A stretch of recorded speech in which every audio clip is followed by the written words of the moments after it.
Cyrus Fees, MMA Inside the Cage. We're here at the pool at the Luxor, where we're staying here for the UFC Fan Expo, and I'm standing next to the head of the XFC, Mr. John Prisco here, and he's out here checking out the expo and checking out Las Vegas.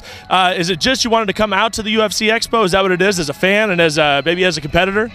It definitely is a fan, bro. Sure, well. But I stepped out of Tennessee for a little bit just to come out here and see what's up.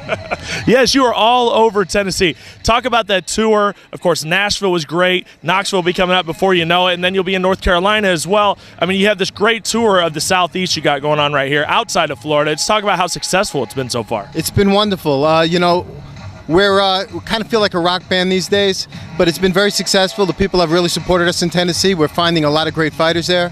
So I see us going back and back. Knoxville and Nashville will definitely be mainstays for the XFC. Now the next one is going to be Charlotte. It's going to be a great fight. You have a couple guys on the card from the area that have a great following and have a great future, I think. You got a guy like Kevin Ferrant, the master of cool. This guy's a character. He's going to have a great fight. And then you have Keith the Rockstar Richardson. Both these guys have huge legions of fans, and I think it's just going to be a great fight. What do you think about that? I tell you what, we're getting more of a buzz for this fight in Charlotte than we've ever gotten for any fight we've ever done. I believe it's going to be a sellout at the Grady Cole, and the fight card is tremendous. It has a lot of matchups with some local superstars, plus we've got some great fighters from the XFC, you know, like Corey Hill fighting Jason South, who's one of our top guys. They both are signed with the XFC, you know, and Felice Herrick's coming back, Nick Newell. I mean, you're taking some of the marketing power fighters with the XFC, putting it on one card. This is going to be a sick card. Absolutely. And what about Florida? It's been a while since you've been in Florida, right? And we're getting inundated with requests from our fans in Florida. We do explain to them, and we apologize, but it's something that we had to do. We had to go and do this tour. We're actually looking at the Mohegan Sun now in Connecticut as well. It's, you know, we're going to be going up and down the East Coast. We promised Florida at least one big show a year. I think that's going to be like our super show. Now, of course, you're part of the HDNet Fights family. And, you know, I know personally with our show, you guys have come forward and given us the footage, and you guys have taken that step by bringing in top talent. And we think that you're the top of the HDNet Fights family. Where do you think you rank as far as being a part of that group with Titan and, of course, MFC and all the Legacy is another one? Where do you think you are as ranks with those fight companies? I believe we're the top promotion on HDNet, hands down. HDNet Access TV. You know, we've been their longest running product in the domestic U.S.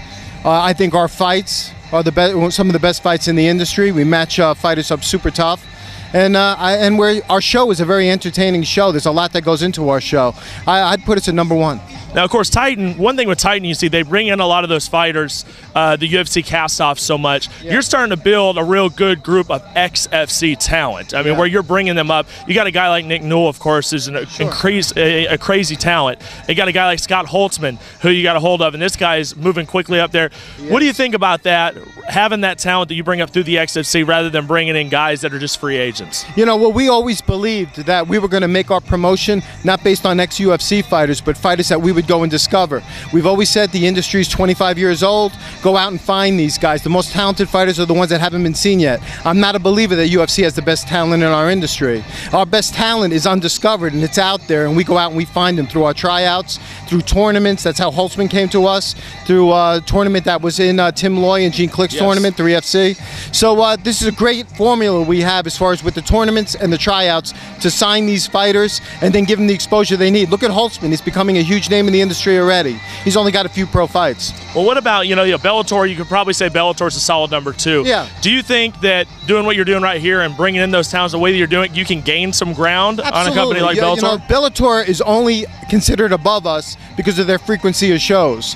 You know, we're into a lot of interesting talks with other networks in addition to HDNet, and which allow us to do even more shows. I think once our frequency of shows matches Bellator, then we move past Bellator. Okay, absolutely. Well, I'll tell you what, John, you have actually become more of a face of the company now. You know, you're doing the blogs, you're doing live from the president's desk, and you're doing more interviews. You were on Inside MMA. Talk about that transition to becoming more of a face of the company. A la a guy like Dana White, Bjorn Rebney does that a little bit, but you're starting to do that yourself. How did that come about? Well, thanks for noticing. Of course. And you know what it was? It was time. I wanted to sit back and I wanted to wait till we had the credibility where I could open my mouth. You know, the first thing that would have been said years ago was, this guy, he's not, you know, there's so much transition in our industry. You have to really earn that credibility by doing a lot of shows and showing the you know, the staying power. I think we're one of the most consistent product in our industry, and we've shown that. So now it was time for me to open up my mouth, talk about the XFC and where we fit in this industry.